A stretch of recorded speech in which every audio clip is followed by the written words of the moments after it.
Right, this is a quick tutorial on what to do if you need to change this for a new one. This is what it looks like removed. Basically you've got a sorry, the noise here, the printer's going. You've got a USB socket here. It's held in with two bolts which are 3mm diameter. The nuts are captive, they're inside the rubber here. And then on the other side you've got a micro USB plug which plugs in to, I'll just show you one on a bare board. It plugs into the computer basically. There, see that? And if you look at this, it's sided. You've got to get it the right way around. You see one side of this plug is wider than the underside here, and the wider side goes uppermost. And if you gently wiggle it like that, you'll see it pops in. Obviously you want to avoid any kind of stress or bending force on this, otherwise you'll damage that little socket there. Okay, so bearing in mind everything's rather delicate, we'll carry on now. So you're going to have to undo that and undo that. Now that is a 2mm hexagonal screwdriver, or you could use one of those Allen keys, the little L-shaped ones. In fact, if I do need to send you a replacement, I'll probably send you an Allen key for free. So there's the bolt number 1 coming out.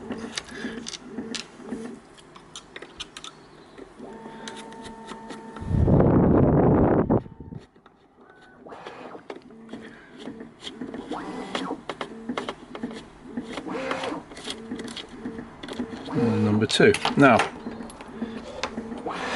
it may help to remove some keys here, and you can see through here, that's where it plugs in. So I've only got lower keys here, there's going to be an upper row as well, so I would carefully remove 3 or 4 keys here, and then maybe these two, one there, keys here. The way you remove the keys is, you can see these tangents, the black printed bits that press the switches. They're held in with two bolts that screw straight into the wood of the stem of the key. Now the secret when you're putting these back is don't over tighten them, otherwise you strip out the wood. So just do them up till you feel a bit of resistance and then stop. You see the shape of the tangent there?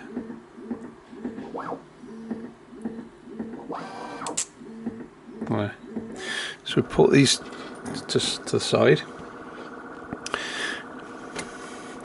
So once the tangent's removed, you can slide the keys out, and you'll notice the keys are numbered 1, 2, 3, 4, 5. So just make a note of which key goes where when you're taking them out, because it'll make it a lot easier for you later on. So if we take them out, and I'm going to take these two out. Now you could leave these, you could take them all out, but it's a lot of fiddly work. I would probably just make a hole here and a hole here. So to take this out, again, it's fiddly. If you've got some long nose pliers with pointy tips or tweezers, I'm not sure. I use these Surgical Instruments actually. Now what I'm going to do, I'm going to just wiggle it up and down whilst pulling to the right. See, and there it comes out. Sorry about the noise from my printer. Now you can see, to keep the cable of this away from the lower row of keys, I've looped it down there round and round back up to here. So to unloop that, what I would do if I were you is undo this panel, which is held in with 4 tiny screws. So they're the screws. If you drop them on the floor on a carpet, you'll never find them again. So I just put something pointy in here, and there we are, it comes off. Right, so you can kind of see what's going on there. Just gives you a bit more access to sort of neatly loop this around and take it up to there. If you needed to take this out, you would undo these two screws, this cap comes off, and then this battery power bank thing slides out through the end, but you probably don't need to do that. But you might well need some long nose pliers with a fine point, I would suggest. When you put these tiny screws back as well, again, don't over tighten them, otherwise you'll just strip out the thread. The reason I don't use larger screws is because the screw heads will scratch the table when you put the Gurdie on a table.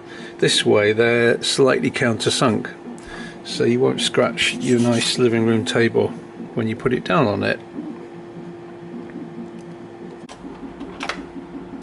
So even with all the keys out, it's quite tricky to plug this into there just using your fingers. It's not impossible, but it's tricky, and you don't want to put any stress on that plug. So the way I do it is I grip it. You could use long nose pliers. I get it vertically lined up just in, and then I push to the left and wiggle it slowly up and down like that. You see what I'm doing there? And you'll feel it pop in. Then just bend the cable so it runs out of the way, and I take it, as I say, I take it as a loop around this, bring it up, and then again I hold this, and I hold this there like that, being really careful not to damage this micro switch here. I hold it like that while I'm then putting the bolts through, where are we? There, into the holes. One reason the bolts are a little bit too long is it gives you the ability to jiggle them around a bit and turn them by hand to get them started. You don't want to cross the threads as you're putting it into here. So you sometimes have to jiggle this around a bit to get these started by hand. Okay, and then once they're both running, should turn fairly freely, then just do them up. And this is a 2mm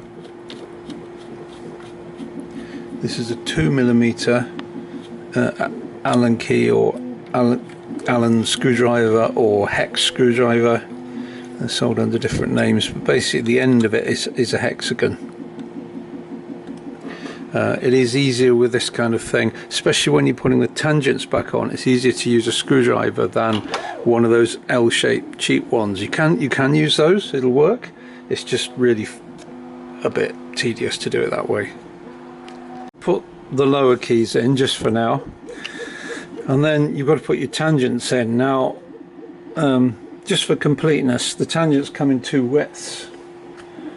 There's narrow ones like that for the slimmer key stems, and then there's the wide ones like that for the widest key stems. And the way you put them in is you kind of come in from the side, again maybe with needle nose pliers, come in, and that tab goes under the micro switch like that.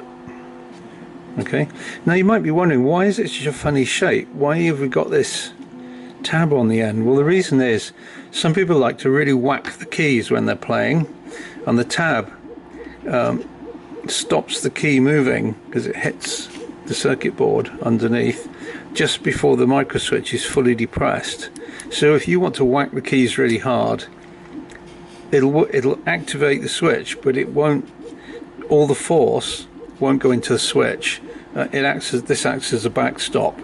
So I had a couple of people damage switches because they like to really smack the keys as they play, and these keys are rated for over 1 million cycles, so they were failing because all the force was being smacked into this lever part of the key. So this way you limit that. And then the back of the tangent, the other end, this end acts as a backstop which stops the key just falling out. So that's why they're that shape. They work pretty well. So I hope that helps. So it's not complicated to change this, it's just a bit fiddly, and if you're in a hurry, you perhaps be best to wait for a time when you're not in a hurry. The reason this is in this way up is with the angled cable I give you, it means the cable runs away from you, so you can put your iPad on the desk, for example. So just make sure you have it in the correct way up as well.